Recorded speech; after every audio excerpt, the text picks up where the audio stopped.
আপনারা কি আমার কথা শুনতে পাচ্ছেন?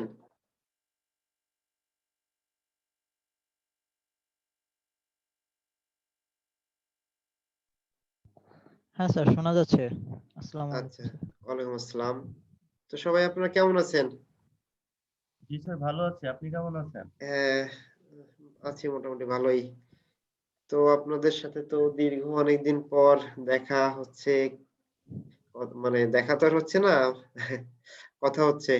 তো আপনাদের তো মাঝে একদিন খাতা দেখানোর জন্য ডেট টাইম দিছিলাম। আপনারা হয়তোবা ওই টাইমটাতে ক্লাস নরমালি থাকে না। আপনারা অনেকে উপস্থিত ছিলেন না।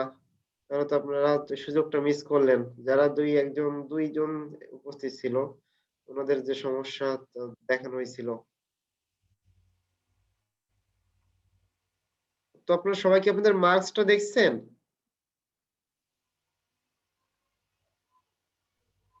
হ্যাঁ স্যার, দেখছি। আচ্ছা, তা কারো কোনো সমস্যা মনে হয়নি তো? যথাসম্ভব তো বেশি মার্কস দেওয়ার চেষ্টা করছি। যা লিখছেন তার উপরেই মেক্সিমাম মার্ক দেওয়ার চেষ্টা করছি।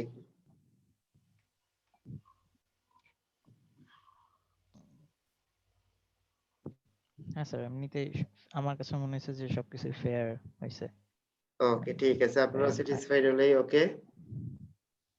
তো আপনাদের এখন আর হ্যাঁ, কারো অবজেকশন থাকতেই পারে, আমারটা বলছি মতামত। ঠিক আছে। তাহলে আজকে তো বেশ কয়েকজন উপস্থিত আছেন। তো আপনাদের কারোর তো মনে হয় নাই যে কম মার্কস দিয়েছি আপনাদের। তারপরেও অ্যাক্সিডেন্ট অনেক সময় অনেক সত্ত্বেও কম মার্ক দেওয়া হয়ে যায় বা মিস্টেক হতে পারে। অনেক সময় এটাই তো ভুল হয়। সো সেটা আশা করি হয় নাই।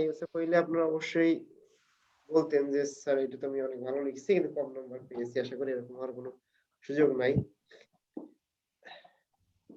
ঠিক আছে, যেহেতু আপনারা উপস্থিত ছিলেন না বা কারো কোনো খাতা দেখায় কোনো সমস্যা হয়নি মনে হচ্ছে, তাহলে আমরা আর মানে প্রিভিয়াস গত টার্মের খাতা দেখতে যাব না। মিডের খাতা দেখতে গেলাম না। আপনাদের টার্ম ফাইনাল হয়তোবা ফেব্রুয়ারির ১ তারিখ থেকে শুরু হবে। তার আগে তো আমাদের সিলেবাসটা শেষ করতে হবে আমাদের। এই বছর একটা ক্লাস আছে, সামনের বছরে ছাড়া আর ক্লাস হচ্ছে না। মানে যেহেতু এটা ডিসেম্বরের লাস্ট উইক। তো আমাদের যে সিলেবাস যে টপিকস গুলো আছে আশা করি আপনারা বুঝতে পারছেন যে এগুলোই পড়ানো হয় ওগুলো থেকেই এক্সামে দেওয়া হয়। বুঝছেন? অনলাইনে হওয়াতে কিন্তু জি, আপনাদের জন্য যথেষ্ট সুবিধা হয়েছে। আপনাদের কষ্ট কমে গেছে। অবশ্য অন্য স্যাররা কি করে আমি জানি না। বাট আমি যেগুলো পড়াই তার বাইরে খুবই কম দেই।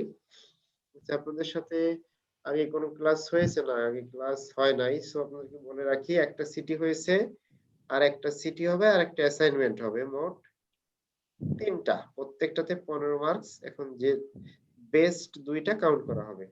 সো ওখান থেকে ১৫, ৩০ হবে। আর এখানে আবার এটাকে ২৫ মার্কে কনভার্ট করা হবে। আর আপনাদের যে অ্যাটেন্ডেন্স এ 5 মার্কস এটা দিয়ে ৩০ এ হিসাব করা হবে। তো আপনাদের সামনে যে সিটিটা হবে এটা আর হ্যান্ড রিটেন হবে না। এটা এই সিটিটা হবে হচ্ছে আপনার গুগল ফর্মে এমসিকিউ এবং শর্ট। এই যেমন আপনারা মিড মিড এক্সামে যেমন ১৫ মার্কসের দিয়েছেন অনেকটা এই টাইপের। আর একটা জিনিস আপনাদের যে অ্যাসাইনমেন্ট যেটা ওটা হয়তোবা অ্যাসাইনমেন্টের জন্য ১ সপ্তাহ বা ১০ দিন সময় দেওয়া হবে। সেটা সামনের উইকে যে চিন্তা করব যে কবে কি দেওয়া যায়। তো সেখানে হচ্ছে আপনাদের অবশ্যই আপনাদের পিডিএফ আকারে জমা দেওয়া লাগবে। এটা মনে হয় আপনাদের বলা হয় নাই। প্রত্যেক সেকশনে ক্লাস নেওয়ার সময় এটা বলে দিচ্ছি। তো আপনারা যারা পিডিএফ বানাতে পারেন না বা যদি কোনো টেকনিক্যাল সমস্যা থাকে সেটা আপনারা সলভ করবেন। অ্যাসাইনমেন্ট কিন্তু পিডিএফ না দিলে কোনো কনসিডারেশন হবে না। আপনার অ্যাসাইনমেন্ট দেখাই হবে না। সো আপনারা এটা একটু কেয়ারফুল থাকবেন। সো স্যার অ্যাসাইনমেন্ট কি স্যার টাইপ করতে হবে না না, হ্যান্ড না, রাইটিং না, না। করে পিডিএফ হ্যান্ড করতে হবে? রাইটিং। আপনাদের তো হলে যদি কপি মানে টাইপিং হলে তো অধিকাংশই কপি পেস্ট হবে। সো আপনার অ্যাসাইনমেন্টের উদ্দেশ্য হাসিল হবে না। সেজন্য আপনাদের হাতেই লিখতে হবে। আমি আপনাদের সব ইনস্ট্রাকশন দিয়ে দিব। কত পেজ, কত সাইজ, কিরকম কি করবেন। এখন আপনাদের শুধু বলে রাখছি যে যদি কারো পিডিএফ বানাতে সমস্যা থাকে এটা আপনারা শিখে নিবেন। এইটা বলার জন্য এইটা।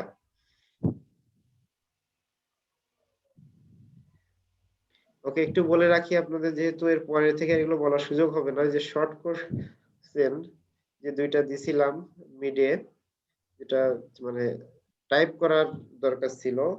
ওখানে অনেকেই কপি পেস্ট করছেন। ঠিক আছে, কপি পেস্ট করেন সমস্যা নাই। তো আপনাদের সেকশনে অন্যটা সেকশনে উনি পেস্ট করতে যে ভুলে একটাতে অন্যটা পেস্ট করছেন। দুইটা তো দেওয়া আছে, একটা অ্যান্সার অন্যটাই, অন্যটার অ্যান্সার অন্যটাই দিয়ে দিছে। এখন আর কি করা, তাছাড়া নাম্বার দেওয়ার কোনো সুযোগই নাই। আপনি 0 পেয়েছেন, আপনার সেকশন না, এটা হচ্ছে 4A 4B এর যেকোনো একটা স্টুডেন্ট। এইটা আরেকটা জিনিস যেটা বললাম, আচ্ছা আপনাদের বলে রাখি, একটা এক্সাম কেউ দিতে বলছে, সেখানে সংখ্যাটা জাস্ট একটা ফ্লোট নাম্বার লিখতে হবে 3.89। সো সবাই 3.89, মানে কপি করলেও যে মাথায় একটু বুদ্ধি থাকা উচিত যে আমি যেখান থেকে কপি করতেছি বা যা করতেছি 3.89 দেওয়া, আর 10টা স্টুডেন্ট এখান থেকে কপি করে সবার 3.89 হয়ে যাবে। যারা একটু বুদ্ধিমান বা স্মার্ট আছে, একটু চালাক টাইপের, তারা হয়তোবা এটা চেঞ্জ করে অন্য সংখ্যা দিয়েছে, কিন্তু তারা একটু বোঝে নাই হঠাৎ করে বিষয়টা, সেম জিনিসই দিয়ে রাখছে। তো আপনারাও যদি কখনো এরকম অনলাইনে এক্সাম, এটা আপনারাও কি করেন সেটা বুঝি, সেরকম হলে একটু স্মার্ট হবেন, যাতে করে স্যাররা দেখে বুঝতে না পায় যে আসলে এটা হুবহু কপি করে আবার নিজে টাইপ করেন নাই। যেরকম এরকম হয় তারা এটা করবেন। আর যখন হ্যান্ড রিটেন তখন তো কোনো প্রশ্নই নাই, আপনার তো লিখলে ডিফারেন্ট হবেই। আশা করি বিষয়গুলো বুঝতে পারছেন।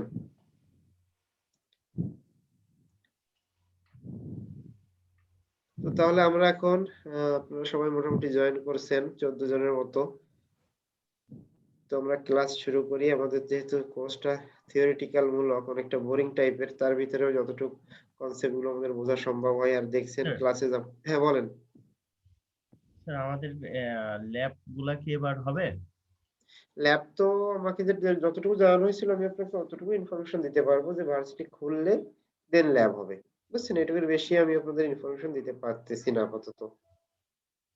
তারপরে ভার্সিটি থেকে যে ডিসিশন দিবে সেটা আমি জানাবো আপনাদের। যে আমরা মিডের আগে 2টা স্লাইড পড়ছিলাম, বেশ কিছু কনসেপ্ট শিখছিলাম। আজকে আমরা নতুন কিছু টপিক শিখবো। সেলুলার কনসেপ্ট আমরা কিছুটা শিখছিলাম, আজকে আমরা একটু ডিটেইলস শিখতে হবে। সেলুলার কনসেপ্ট আমি আপনাদের এখান থেকে কাট করে সেলুলার কনসেপ্ট হালকা পাতলা আইডিয়া আমরা নিছি মিডের আগে, এখন আরো ডিটেইলস জানবো। তো এখান থেকে কাট করে একটা স্লাইড তৈরি করে আমি আপনাদের ক্লাসরুমে পোস্ট দিয়ে দিব।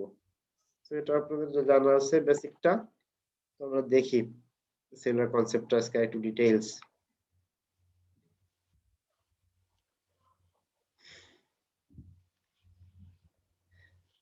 এটা হচ্ছে আমরা আগে হিস্ট্রিটা একটু জেনে আসি। 1940 সালে প্রথম একটা সিস্টেম চালু হয় আমাদের এই সেলুলার কমিউনিকেশনের জন্য, এমটিএস, মোবাইল টেলিফোন সিস্টেম, বা এটাকে ম্যানুয়াল টেলিফোন সিস্টেমও বলে।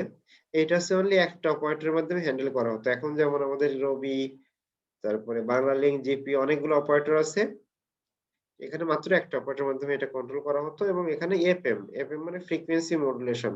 আপনারা যদি ডাটা কমিউনিকেশন বা ট্রিপল ই এর কোনো কোর্স করে থাকেন তাহলে মডুলেশন সম্পর্কে জানেন, বা না জানলেও পরবর্তীতে আপনাদের এই বিষয়ে কিছু জিনিসপত্র আছে সেখানে শেখাবো। ফ্রিকোয়েন্সি মডুলেশন ইউজের মাধ্যমে একটা অপারেটর এটাকে হ্যান্ডেল করতো।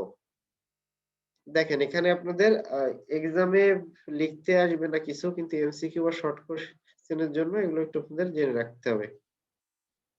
আচ্ছা, আপনারা কি ক্যারিয়ার ফ্রিকোয়েন্সি এর নাম শুনছেন? আচ্ছা, ডাটা কমিউনিকেশনের কোর্স করলে আগে শুনছেন যে আমরা যে সিগন্যালটা পাঠাবো। ওইভাবে বলতে পারবো না এখন স্যার, ওইভাবে মনে নাই। আচ্ছা ঠিক শুনে আছে, শুনেছেন কিন্তু মনে নাই। ওকে, নো প্রবলেম। আমরা একটা সিগন্যালকে যদি পাস করতে চাই, সে সিগন্যালটাকে অন্য একটা সিগন্যালের সঙ্গে মিক্স আপ করে পাঠাইতে হয় নরমালি। সো যে সিগন্যালটাকে সঙ্গে মিক্স করে পাঠাইতে হয় এটা হচ্ছে ক্যারিয়ার সিগন্যাল। আর ক্যারিয়ার সিগন্যাল ফ্রিকোয়েন্সি, মানে ওই সিগন্যালের যে ফ্রিকোয়েন্সি আছে সেটা হচ্ছে সিগন্যাল, সরি, ক্যারিয়ার ফ্রিকোয়েন্সি। তখন হচ্ছে যে সিঙ্গেল ক্যারিয়ার ফ্রিকোয়েন্সিটা ইউজ করা হতো সেটা ছিল 35 মেগাহার্টজ থেকে 45 মেগাহার্টজ রেঞ্জের ভিতরে। এবং এর যে অপারেশন মোডটা ছিল সেটা ছিল হাফ ডুপ্লেক্স। তাহলে এটা কিন্তু এমসিকিউ তো আপনাদের যেহেতু আসে, সো আরো যেহেতু আমি সিটিতে এমসিকিউ নিব, তো এটা কিন্তু দিয়ে দিতে পারি যে কোন মোড ছিল হাফ ডুপ্লেক্স। আপনি কি হাফ ডুপ্লেক্স মোড চেনেন? হাফ ডুপ্লেক্স মোড সম্পর্কে জানেন? জি স্যার জানি। আচ্ছা, তাহলে জি এরকম স্যার। তিনটা, হ্যাঁ এরকম তিনটা অপারেশন আছে, বলেন তো নাম কি কি? Full duplex, full duplex, sub duplex and simplex. Simplex, হ্যাঁ। জি স্যার। আচ্ছা, তাহলে যার মনে আছে এই তিনটার উদাহরণ বা একটু বুঝায় বলেন, তাহলে অন্য যারা আছে ওনাদের মনে না থাকলেও ক্লিয়ার হয়ে যাবে। যেকোনো সিমপ্লেক্স example- হচ্ছে হ্যাঁ স্যার জাস্ট হচ্ছে মানে বলা যায় মানে ইনপুট হয় আউটপুট হয় না এই টাইপের। আচ্ছা আচ্ছা, আমি আপনাকে একটু হেল্প করি।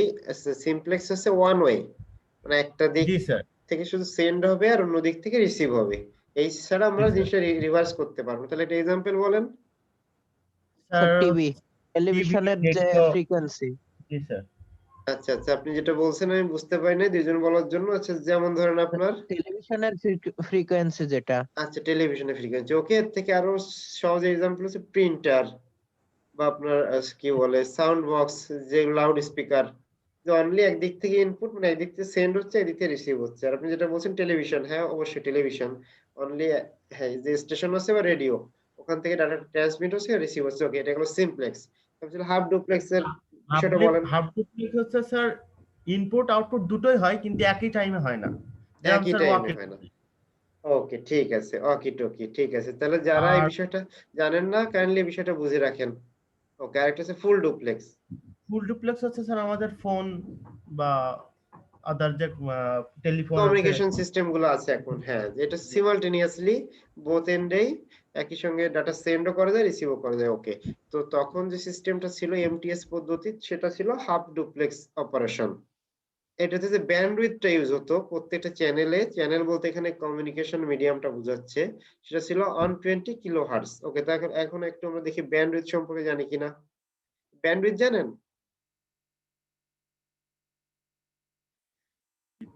স্যার জানি। হ্যাঁ বলেন। স্যার প্রতি সেকেন্ডে কত বিট ট্রান্সফার হচ্ছে আর কি স্যার। হ্যাঁ, এটাকে দুই ভাবে সংজ্ঞা দেওয়া যায়। আপনি একটা বললেন ওইটা এক টাইপের, আরেকটা সেন্স হচ্ছে আমাদের রেঞ্জটা, ফ্রিকোয়েন্সি রেঞ্জ। ফ্রিকোয়েন্সি রেঞ্জটা হচ্ছে ব্যান্ডউইথ বলে। দুইটা সেন্সের সংজ্ঞা দেওয়া, আপনি যেটা বললেন ওইটা একটা, আরেকটা হচ্ছে আমাদের ফ্রিকোয়েন্সি রেঞ্জ, মিনিমাম কত ফ্রিকোয়েন্সিতে যায়, ম্যাক্সিমাম কত ফ্রিকোয়েন্সিতে যায়, এই দুটো ডিফারেন্সটা, এটাকেও ব্যান্ডউইথ বলে। Okay, only one conversation could take place at time. Okay, এটা তো আমরা বুঝতেই পারছি, যেহেতু হাফ ডুপ্লেক্স যেহেতু ছিল, তখন একই সময় যে কোনো একদিক থেকে কমিউনিকেশন করা যাইতো। আচ্ছা, আরো একটা জিনিস ছিল, 5 ডিজিট লং নাম্বারের যদি কোনো আইডি থাকতো, সেগুলোকে অ্যাক্সেস করা যাইতো না। এটা আমরা আসলে এইভাবে বুঝতে পারবো না এর কনফিগারেশন না দেখলে। তবে আমরা পিএসটিএন এটার সঙ্গে পরিচিত আছি। সেটা কি মনে আছে আপনাদের? পাবলিক পিএসটিএন ওই যে switch telephone network sir. Public switch telephone network. Telephone network, হ্যাঁ এরকমই ছিল। আমরা যে জিএসএম আর্কিটেকচার যখন পড়লাম, জি স্যার।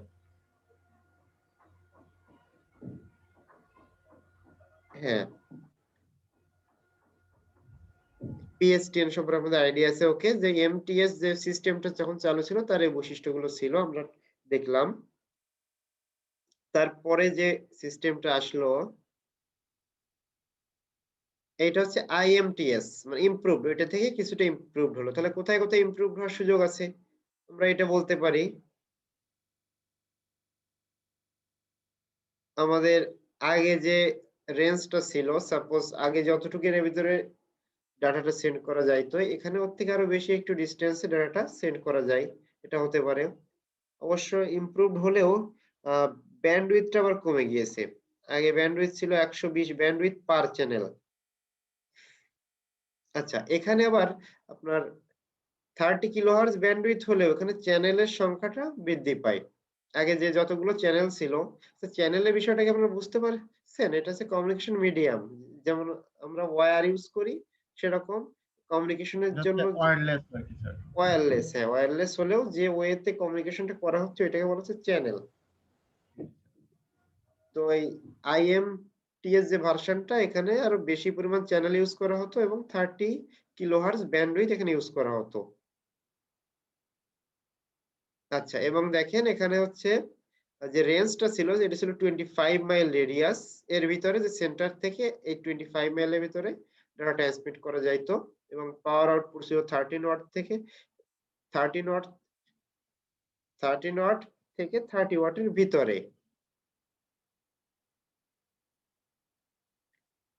আচ্ছা, তবে এটা আরো একটা সুবিধা ছিল, use several carrier frequencies and could therefore handle several simultaneous mobile conversation at the same time.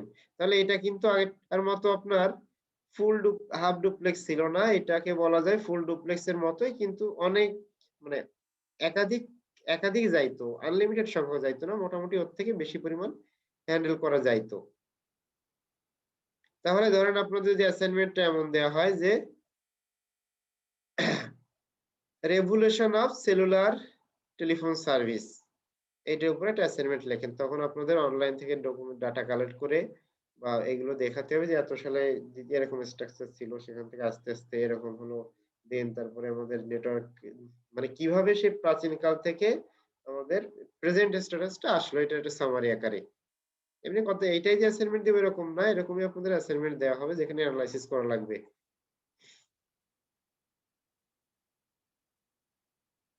আচ্ছা, তাহলে এটা আমাদের সেলুলার টেলিফোন সার্ভিসের যে প্রিভিয়াস ভার্সন গুলো আমরা দেখলাম, এখানে কিছু এই আর্লি মোবাইল টেলিফোন সিস্টেম কিছু ডিসঅ্যাডভান্টেজ ছিল। সেই ডিসঅ্যাডভান্টেজ গুলো কি ছিল? হাই কস্ট, অনেক কস্টলি ছিল, লিমিটেড অ্যাভেলেবিলিটি, সাপোজ এটা নির্দিষ্ট রেঞ্জের বাইরে অ্যাক্সেস পাওয়া যায় না, নতুবা যে ডিভাইস গুলো ছিল সেইগুলোর অ্যাভেলেবিলিটি কম ছিল, ন্যারো ফ্রিকোয়েন্সি অ্যালোকেশন, যে ফ্রিকোয়েন্সি রেঞ্জ ইউজ করা হতো সেটা পরিমাণও অনেক কম ছিল। তারপরে চলে আসলাম আমরা 1983 সালে, তখন ইউজ করা হতো এএমপিএস, অ্যাডভান্সড মোবাইল ফোন সিস্টেম। আচ্ছা, একটা কোম্পানির নাম কি ছিল? AT&T। ডিটেইলস ইনফরমেশন জানার দরকার নাই, এটা ফার্স্ট ইউএস আমেরিকাতে ইউজ হয়। সেখানে 666টা চ্যানেল এবং প্রত্যেকটাতে 30 কিলোহার্জ হাফ ডুপ্লেক্স ওয়েতে এই সিস্টেমটা চালু করা হয়, এবং তখন রেডিও ফ্রিকোয়েন্সি ইউজের মাধ্যমে কমিউনিকেশনটা চালু করা হয়। এই মডেলটার নাম কি ছিল? এমপিএস হচ্ছে অ্যাডভান্সড মোবাইল ফোন সিস্টেম। এই যে আপনাদের এখানে কিছু শর্ট ফর্ম আছে, অ্যাব্রিভিয়েটেড ফর্ম, এইটা হয়তো আপনাদের এমসিকিউ তে আসতে পারে, নতুবা একটা দুইটা লিখতে দিলাম যে ফুল ফর্ম লেখেন।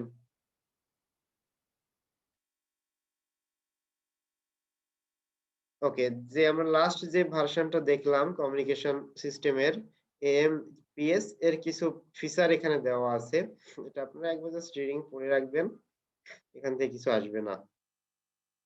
যে মানে প্রিভিয়াস টাইমে আমাদের সিস্টেম কনফিগারেশন কিরকম ইউজ হতো, আসলে তো কোনো একটা জিনিসের প্রেজেন্ট ফর্ম একদিনে আসেনি। সাপোজ আমরা এখন যে ফোন ইউজ করি, এখান থেকে কিছুদিন আগের কথাই চিন্তা করেন, 12 সালে কি অ্যান্ড্রয়েড ফোন এত অ্যাভেলেবেল ছিল?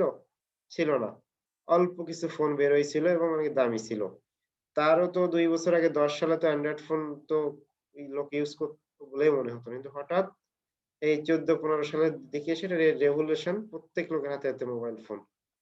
সো এরকম কমিউনিকেশন সিস্টেমও মোবাইল ফোনের মতোই একদিনে তো আর ডেভেলপ হয়নি, ধীরে ধীরে ডেভেলপ হয়েছে। তো একবার আপনারা এখান থেকে একটু রিডিং পড়ে নিবেন, এখান থেকে একটা এমসিকিউ দিয়ে দিই, না দিব না, এখান থেকে দরকার নেই।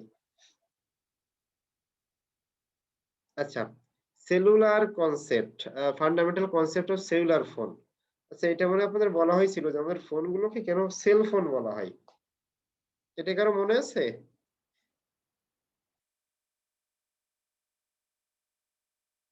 তো এই মনে নাই, তবে কি স্যার এই যে সেলের মাধ্যমে আমাদের কমিউনিকেশনটা হয়, এই জন্য কি সেল ফোন বলা হয়? সেল বলতে কি সেলে ভাগ বোঝাচ্ছেন আপনি? স্যার আমাদের এই যে সেলে ভাগ করে করে অনেকগুলা, তারপরে তো এটাই বলছেন আপনাদের যে আমাদের যে জিওগ্রাফিক্যাল, ক্লাস্টারগুলোর কথা বলতেছেন? আরেকবার একটু বলেন আপনি। ক্লাস্টার, ক্লাস্টার ক্লাস, এই যে সেল, হ্যাঁ সেলগুলা দিয়ে যে ক্লাস্টার তৈরি হয় ওইটার কিছু বলতেছেন? না, হ্যাঁ, সেল গুলো তো ক্লাস্টার, আমি বলছি যে সেলুলার ফোন কেন বলা হয়। এটা হচ্ছে ওই যে ফার্স্টে যিনি বললেন, হ্যাঁ আমাদের একটা সেল বেসিসে কাজ করে, মানে আমাদের নেটওয়ার্কটা একটা সেল বেসিসে, মানে আমাদের যে জিওগ্রাফিক এরিয়াটা আছে এটাকে আমরা সবথেকে ছোট ইউনিট হচ্ছে সেল। আমরা একটা সেলের ভিতরে আমাদের নেটওয়ার্কটা কভারেজ দিয়ে থাকি। আপনি এই সেলের কনসেপ্ট থেকে আমাদের ফোনটার নাম আসছে সেলুলার ফোন বা সেল ফোন বলা হয়। আচ্ছা, কাভারেজ জোন বলতে আমরা বুঝি যে লার্জ জিওগ্রাফিক এরিয়া, সে কাভারেজ জোনের ভিতরে আমরা চলে আসি সেলে। সেল হচ্ছে smallest section of large geographic area it is defined by its physical size and the size of its population. এটা তাহলে শুধুমাত্র ফিজিক্যাল সাইজ দিয়ে কিন্তু ডিফাইন করা হয় না, এখানে কতজন লোক বসবাস করে এটাও এখানে ম্যাটার করে। বিকজ যদি বেশি লোক হয় তাহলে সেখানে বেশি ফ্রিকোয়েন্সি ইউজের দরকার হবে। সো সেখানে যে আমাদের ডিভাইস গুলো সেট আপ করা লাগবে সেটার পাওয়ার অন্যরকম হতে হবে। তখন সেল দুই টাইপের ছিল, ম্যাক্রো সেল আর মাইক্রো সেল। ম্যাক্রো সেল যেগুলা এগুলো হচ্ছে একটু বড় সাইজের, এগুলো রেডিয়াস হচ্ছে 1 মাইল থেকে 15 মাইল পর্যন্ত হতে পারে রেডিয়াসটা। আর এখানে যে বেস স্টেশন ট্রান্সমিটার আছে এটার পাওয়ার 1 ওয়াট থেকে 6 ওয়াটের ভিতরে। এগুলো মাইক্রো সেল আছে, এগুলো একটু ছোট টাইপের বেসিক্যালি। এটা রেডিয়াস হচ্ছে 1500 ফিট বা তার থেকে কম হয় এবং পাওয়ার স্টেশন এবং পাওয়ার ট্রান্সমিট হয় 0.1 ওয়াট থেকে 1 ওয়াটের ভিতরে।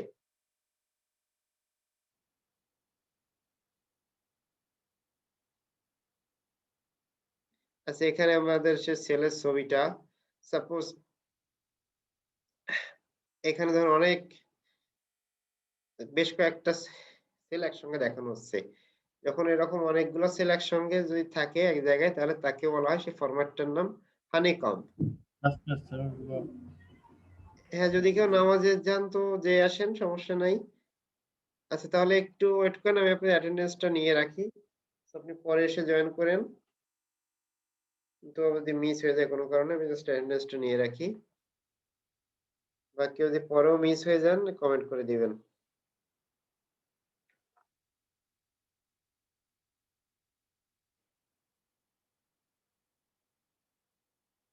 হ্যাঁ, অ্যাটেন্ডেন্স নেওয়া শেষ, আপনারা যদি কেউ নামাজে যান যাইতে পারেন।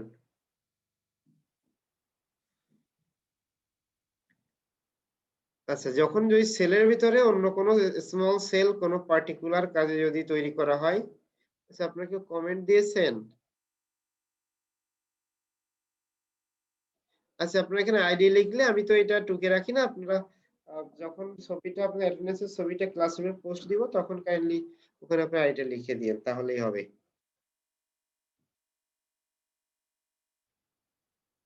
আচ্ছা, পিকো সেল হচ্ছে যখন একটা সেলের ভিতরে ইনডোর বলা হয়েছে কেন, সেলের ভিতরে ছোট সেল ইউজ করা হলে তাকে বলে পিকো সেল। আর এই যে স্ট্রাকচারটা যেটাকে বলেন ক্লাস্টার, অনেকগুলা সেল মিলে একটা ক্লাস্টার হয় এই ফরম্যাটে, যেহেতু এটা হেক্সাগোনাল ফরম্যাট এবং দেখতে অনেকটা আপনার হচ্ছে মৌমাছির চাকের মতো, এটার নাম হানিকম বলা হয় এটাকে। তো এরপরে একটা ছবি আছে দেখেন, এই ছবিটা দেখে হয়তো বা স্টার্টিং এ কিছু বুঝতে পারতেছেন না, বাট এইটা হচ্ছে নিচেরটা হচ্ছে একটা আমাদের ম্যাপের ছবি। নিচেটা সাপোজ আমাদের খুলনা শহরে যদি ম্যাপটা হয় আর উপরে হচ্ছে এটা সেলে ডিভাইড করা, পপুলেশন বা সব একই রকম দেখাচ্ছে, কিন্তু এটা মূলত পপুলেশন এবং এরিয়া সবকিছুর উপর বেস করে আমাদের সেলের সাইজ ফিক্সড করা হয়।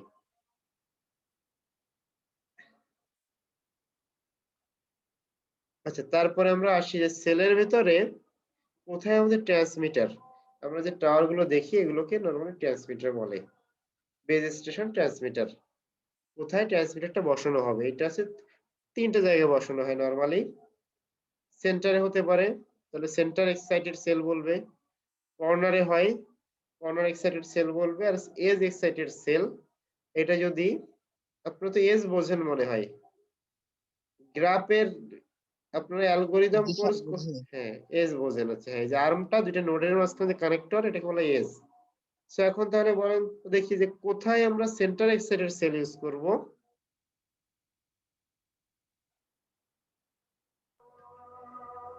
স্যার বুঝি না, একবার বলেন। বলতেছি কোন ধরনের সেলগুলোতে আমরা সেন্টার এক্সাইটেড সেল ইউজ করব আর কোথায় আমরা এই দুটো ইউজ করতে পারি।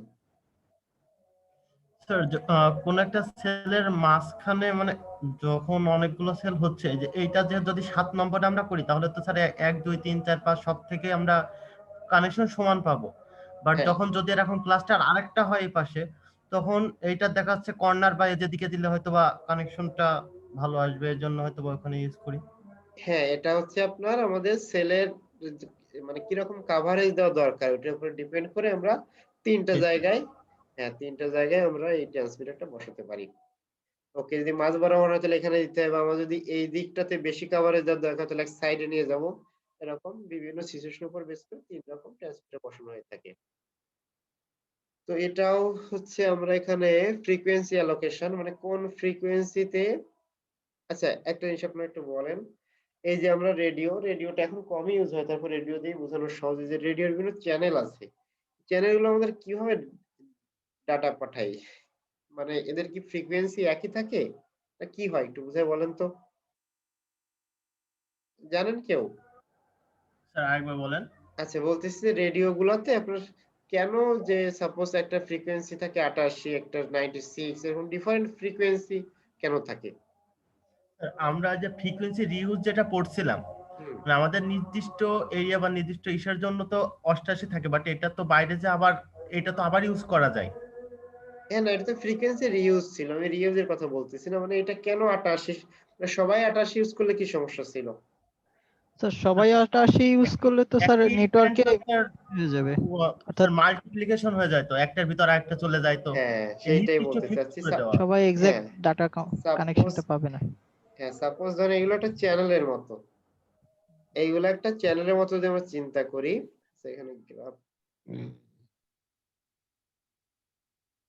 আচ্ছা এই যে সাপোজ এখানে চিন্তা করেন যে এখানে একটা ফ্রিকোয়েন্সির একটা গ্রাফ আছে, 0 1 2 3 4 এইভাবে আছে ধরেন, তাহলে আমি যদি একই ফ্রিকোয়েন্সিতে একাধিক ডাটা পাঠাই তাহলে তো একাধিক মিক্স হয়ে যাবে, এটাতে না হয় সেজন্য 88 ফ্রিকোয়েন্সি যে পাঠাচ্ছে সে শুধু 88 ফ্রিকোয়েন্সিতে ডাটা পাঠাবে, যে 96 এ পাঠাচ্ছে সে শুধু 96 এই পাঠাবে, যদি একটাতে অন্যটাতে পাঠায় তাহলে একটার সঙ্গে একটা মিক্স এর নয়েজ ক্রিয়েট হবে, আর আমরা যখন এইটাকে রিসিভ করি আমাদের ডিভাইস আছে ওইটার মোডও ওই ফ্রিকোয়েন্সি সেট করা লাগে, যে এখন 88 ফ্রিকোয়েন্সি ডাটা অ্যাকসেপ্ট করো, সিগন্যাল অ্যাকসেপ্ট করো, বা 96 এর ডাটা সিগন্যাল অ্যাকসেপ্ট করো।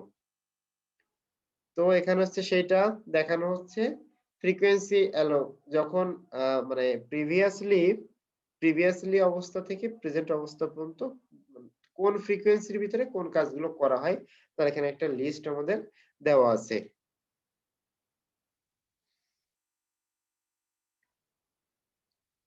তো এইগুলা হচ্ছে আমাদের জানার দরকার নেই, আমরা একবার রিডিং, আপনারা একবার রিডিং করে রাখবেন। এই যেটা আমরা 3G এর জন্য যেটা মেগাহার্জ, এখানে 4G 5G এগুলো দেওয়া নাই, 1900 থেকে 2300 মেগাহার্জ এটা হচ্ছে 3G এর জন্য ইউজ করা হয়। আপনারা 3G এর এটা একটু দেখবেন, বিকজ এখন তো বাংলাদেশে আসলে বলতে গেলে 3G ঠিক মতো পায় না, 4G নিয়ে আসছে, 5G নিয়ে আসতেছে, অনেক জায়গায় আছে 2G নেটওয়ার্কও পায় না। তো তাহলে এটা আপনাদের পড়ালাম না, আপনারা একবার রিডিং এখান থেকে পড়ে নেবেন, আর ইম্পর্টেন্ট হচ্ছে লাস্টে এটা পারলে মনে রাখবেন যদি এমসিকিউ তে আসে।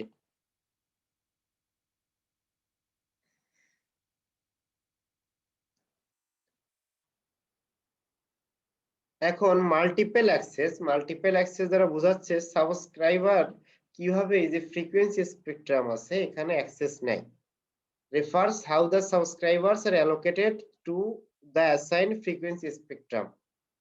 যে ফ্রিকোয়েন্সি স্পেকট্রাম বলতে রেঞ্জটা বোঝাচ্ছে, যে ফ্রিকোয়েন্সিটা রেঞ্জ আছে, এই রেঞ্জের ভিতরে কিভাবে মাল্টিপল ইউজার, যে এক একজন ইউজার এক একটা ডাটা অ্যাকসেপ্ট করে। সাপোজ এই যে আপনাদের সঙ্গে কথা বলা হচ্ছে না, ধরেন আপনার এই যে আমরা নেটওয়ার্কিং সিস্টেম সিম কোম্পানিগুলোর কথা যদি ধরি, যে একাধিক লোকে একই সঙ্গে কথা বলে, তাই এখানে সবাই কি সেম ফ্রিকোয়েন্সি ইউজ করে না কি হয় এখানে? এখানে তো তাহলে সেম ফ্রিকোয়েন্সি ইউজ করলে এরকম একটা কলিশন হওয়ার কথা ছিল। তো এই যে জিনিসটা, যে ফ্রিকোয়েন্সি স্পেকট্রামে একাধিক সাবস্ক্রাইবার কিভাবে অ্যাসাইন্ড হচ্ছে এবং ফ্রিকোয়েন্সিটা কিভাবে অ্যালোকেট করা হচ্ছে, আপনারা কেউ কিছু, আচ্ছা ঠিক আছে হয়তো নয়েজ আসতেছে। তো এটা হচ্ছে মাল্টিপল অ্যাক্সেস, যে একাধিক সাবস্ক্রাইবার কিভাবে ফ্রিকোয়েন্সি স্পেকট্রামকে ইউজ করতেছে, এটাকে বলছে মাল্টিপল অ্যাক্সেস। এখন এটা কয়েকটা ওয়েতে করা হয়, একটা হচ্ছে ফ্রিকোয়েন্সি রিইউজ, এটা আমরা আগে থেকে একটু জানি। তারপরের যেগুলো আছে এফডিএম এ হচ্ছে ফ্রিকোয়েন্সি ডিভিশন মাল্টিপল অ্যাক্সেস। হ্যাঁ এই যে মাল্টিপল অ্যাক্সেস আছে, এমএ মানে হচ্ছে মাল্টিপল অ্যাক্সেস। তারপর টাইম ডিভিশন মাল্টিপল অ্যাক্সেস আছে, এরপর হচ্ছে কোড ডিভিশন মাল্টিপল অ্যাক্সেস, আর এসডিএম এটা কি ছিল মনে আছে? তো আপনারা কি এটা মনে হয় পড়ছেন কোথাও? যেন জানা জানা মনে হচ্ছে আপনাদের কাছে। সরি, টিডিএমএ, এফডিএমএ, সিডিএমএ এটা কমিউনিকেশনে পড়ছে না, ডাটা কমিউনিকেশনে। হ্যাঁ, কমিউনিকেশনে পড়ছিলেন। হ্যাঁ, এগুলো তো কমিউনিকেশনে, ডাটা কমিউনিকেশন রিলেটেডই টপিকস। তো আমরা একটু আইডিয়া একটু নিয়ে রাখি। এফডিএম তে কি করা হয়, আমাদের যে ফ্রিকোয়েন্সি স্পেকট্রামটা আছে এটাকে অনেক ভাগে বিভক্ত করা হয়। যে আমরা ব্যান্ডউইথ এর কথা বললাম, যেটা রেঞ্জ। সাপোজ আমাদের যদি অ্যালোকেটেড রেঞ্জটা হয় 0 বা 1 থেকে 100 পর্যন্ত, তাহলে এটাকে আমরা 100 জন ইউজারের জন্য, সাপোজ 100 জন ইউজার যদি সিমultaneously ইউজ করে, তাহলে একজনকে দিলাম এক ফ্রিকোয়েন্সি 1, ফ্রিকোয়েন্সি 2, এরকম 100 জনকে আমরা দিয়ে দিলাম সাপোজ। বিষয়টা এরকম যে স্পেকট্রাম যেটা আছে ওটাকে আমরা স্মলার চ্যানেলে বিভক্ত করলাম। পরে আরো ডিটেইলস এগুলো সম্পর্কে আছে। টিডিএমএস এর টাইম স্লট আলাদা আলাদা করলাম। সাপোজ ফ্রিকোয়েন্সি রেঞ্জ একই আছে, কিন্তু একজনকে আমরা, সাপোজ বিষয়টা এরকম অনেকটা, আমি যখন কথা বলবো তখন অন্য একজন কথা বলতে পারবে না, অনেকটা কনসেপ্টটা এরকম। নিচে গ্রাফ আছে, গ্রাফ দিয়ে আমরা জিনিসটা বুঝবো। আর সিডিএমএ হচ্ছে, এটা হচ্ছে এই জিনিসটা কোডিং এর মাধ্যমে ডিফারেনশিয়েট করা হয়। আমরা যদি একই ফ্রিকোয়েন্সি ইউজ করি, তবুও তার ভিতরে একটা কোডিং দিয়ে আমরা সংকেত দিয়ে দিব, যা দিয়ে আমরা বুঝতে পারবো যে এইটা এই সাবস্ক্রাইবারের সিগন্যাল। ওকে, একটা হচ্ছে এসডিএম। এটাতে কি করা হয়, it uses high directional antennas to pinpoint users and reject others on the same frequency. এটাতে হাইলি ডিরেকশনাল অ্যান্টেনা ইউজ করা হয়, এবং যার মাধ্যমে ওই ফ্রিকোয়েন্সিতে ওই ইউজার বাদে, মানে আমাদের যিনি এক্সপেক্টেড ইউজার, ওইজন বাদে অন্য কারো সেম ফ্রিকোয়েন্সি সিগন্যাল আসলে সেগুলোকে রিজেক্ট করা হয়। এই কয়টা ওয়েতে আমরা মাল্টিপল অ্যাক্সেস করতে পারি। তো এখন মাল্টিপল অ্যাক্সেস এর কিছু একটা আমরা এখানে সমস্যা দেখব। এখানে ফিল্টারিং করার দরকার হয়। ফিল্টারিং মানে বিষয়টা এরকম, আপনার ডিভাইসে যেখানে ফিল্টার তো করার দরকার, সাপোজ আমরা বললাম আমাদের কমিউনিকেশনের জন্য 1 থেকে 100 পর্যন্ত ফ্রিকোয়েন্সি সেট করা আছে। এখন আমাদের ওই চ্যানেলটা দিয়ে তো সব রকমের ফ্রিকোয়েন্সি আসবে, তো আমাদের যেটা চেরিজড, আমাদের যেটা এক্সপেক্টেড, ওইটা আমাদের ধরতে হবে। এখন কোনো কারণে যদি আপনার ফিল্টারিংটা ভালো না হয়, রেসপন্সটা অন্যরকম হয়, সাপোজ দেখেন আমাদের এখানে 5টা ফ্রিকোয়েন্সি আমাদের চ্যানেলের ভিতরে আসলো, এখানে ফিল্টারটা যদি এইভাবে ফিল্টার করে, F1 এই সাইডে কিছু ফাঁকা থেকে গেল, আর F2 কিছু নিয়ে নিল, তাহলে কিন্তু নয়েজ শোনা যাবে, বা আমাদের কাঙ্ক্ষিত রেজাল্ট আমরা পাবো না তখন। তো এখানে কি বলা আছে, imperfect filtering allows some of the F2 signal to enter the receiver and interfere with F1। হ্যাঁ, অবশ্যই যেটা F1 আছে, যেটা F1 এর রিসিভার, সে তো F1 রিসিভ করবে, সাথে কিছু F2 ও রিসিভ করবে, যার ফলে F1 টা কিন্তু ইন্টারফেয়ার্ড হয়ে যাবে। তো আমরা এখানে একটা ছবি আছে, ছবিতে বিষয়টা একটু বোঝার চেষ্টা করি। এখন সাপোজ এই যে এখানে যে ট্রান্সমিটারটা আছে, এই যদি আমাদের ফিল্টারিং করে আমাদের ডিভাইসের কাছে ডাটাগুলো পাঠায়, সাপোজ আমাদের এই যে মোবাইল ইউনিট 1 আছে, এর দরকার হচ্ছে F1 ফ্রিকোয়েন্সি, এর দরকার সেইটা, কিন্তু এই F1 আসলো, সাথে আবার F2 সিগন্যালও আসলো, মানে প্রবলেম হয়ে গেল অনেকটা। এখন বলা হয়েছে F1 সিগন্যালটা স্ট্রং আর F2 সিগন্যালটা হচ্ছে উইক। সেক্ষেত্রে আমাদের প্রবলেম হয়ে গেল, F1 এর সঙ্গে F2 টা মিক্স হয়ে গেল। আবার এখানে যে আরেকটা ইউনিট আছে, এর দরকার আছে মূলত F2, তো F2 আসলো, তার সঙ্গে আবার F1 যে সিগন্যাল, এই দুইটাই আসলো, যার ফলে আমাদের দুইজনেরই যে দুইটা ডিভাইসেরই কিছুটা প্রবলেম হয়ে গেল। যার F1 দরকার সে কিছুটা F2 পাচ্ছে, আর যার F2 দরকার সে কিছুটা F1 পাচ্ছে। সো এই ক্ষেত্রে ফিল্টারিং পারফেক্ট না হলে এই সমস্যাগুলো হবে।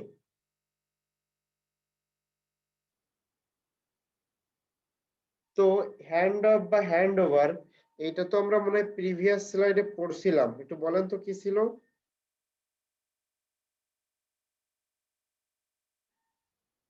আপনাদের কি মনে আছে? স্যার প্রশ্নটা একবার বলেন। বলছি হ্যান্ড অফ বা hand over. Sir hand of, clear, clear মনে আসতেছে না স্যার, আপনার একবার বলেন। ওকে, আমরা যখন এক আমরা যখন একটা সেল থেকে অন্য একটা সেলে যাই তখন তো একটা ট্রান্সমিটার থেকে অন্য ট্রান্সমিটার আমাদের কানেকশনটা অবশ্যই মনে ট্রান্সফার পড়ছে। করা লাগে। বুঝি নাই, জি স্যার। আচ্ছা একটা সাউন্ড হচ্ছে না? স্যার মনে পড়ছে। আচ্ছা আচ্ছা মনে পড়ছে। আচ্ছা আমাদের এখান থেকে কি অ্যাম্বুলেন্স কিছু একটা যাচ্ছে যেন সাউন্ড হচ্ছে। হ্যাঁ, যখন সাপোজ অনগোয়িং একটা কল আছে, আপনি অনগোয়িং জি স্যার। একটা কলে থাকা অবস্থায় বাসে মুভিং আছেন, সো আপনি তো আর সবসময় একটা সেলে থাকবেন তা না, একটা এক সেল সেল থেকে অন্য থেকে যখন সেলে আরেক সেলে যাওয়া হয়, এই নেটওয়ার্ক ওই নেটওয়ার্কের কাছে মানে তার হ্যান্ড ওভার কলটা করে। হ্যান্ড ওভার করে দেয়। হ্যাঁ, এটা জি হচ্ছে স্যার। হ্যান্ড অফ বা হ্যান্ড ওভার ছিল। হ্যাঁ, এখানে সেটাই দেখানো হয়েছে যে একটা বেস স্টেশন ওর একটা রেঞ্জ থাকে, রেডিও ওয়েভ প্রপাগেশন বলে। এর একটা রেঞ্জ থাকে আর এদিকে এরও একটা রেঞ্জ থাকে। এখন যখন একটা গাড়ি এখান থেকে ক্রস করবে তখন এর যে অনগোয়িং কল সেটা একটা থেকে অন্যটায় ট্রান্সফার হবে। Mobile unit travelling away from base station 1 and towards base station 2।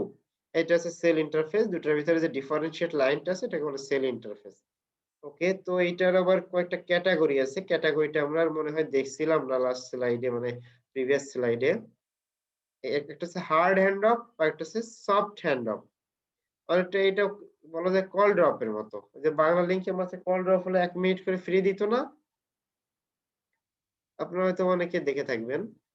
জি কোনো স্যার। কারণ হ্যাঁ, নেটওয়ার্ক ফেইলিয়ার হলে এটা অনেকটা সেরকম যে আপনি যখন হার্ড হ্যান্ড অফটা হচ্ছে যখন একটা সেল থেকে অন্য সেলে যাওয়া হবে তখন কোনো কারণে কিছু সময় আমাদের লাইনটাতে ডিসকানেক্ট হতে পারে বা দেখা গেল কানেক্টেড থাকলে আপনি কিছু শুনতে পারবেন না।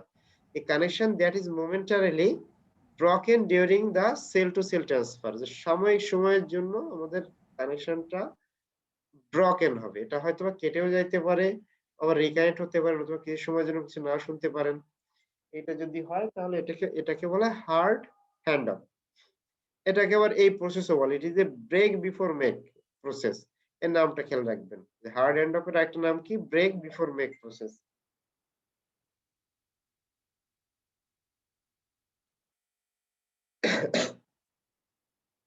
ওকে, আরেকটা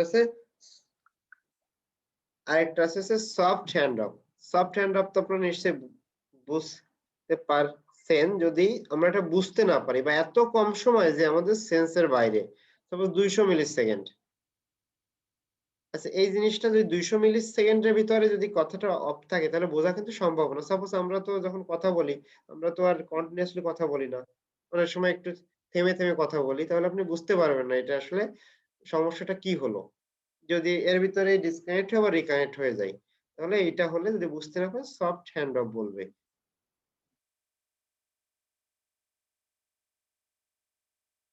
আবার এটা এমনও হতে পারে যে হার্ড হ্যান্ড অফ এর মতো অত লং টাইম না হয়, এমন হতে পারে যে আপনি কিছুটা বুঝতে পারবেন কিন্তু হলেও সেটা খুব বেশি সমস্যা প্রবলেমেটিক হবে না। তাহলে এটা গেল হার্ড হ্যান্ড অফ আর একটা গেল সফট হ্যান্ড অফ, বা এটাকে হ্যান্ড ওভারও বলে।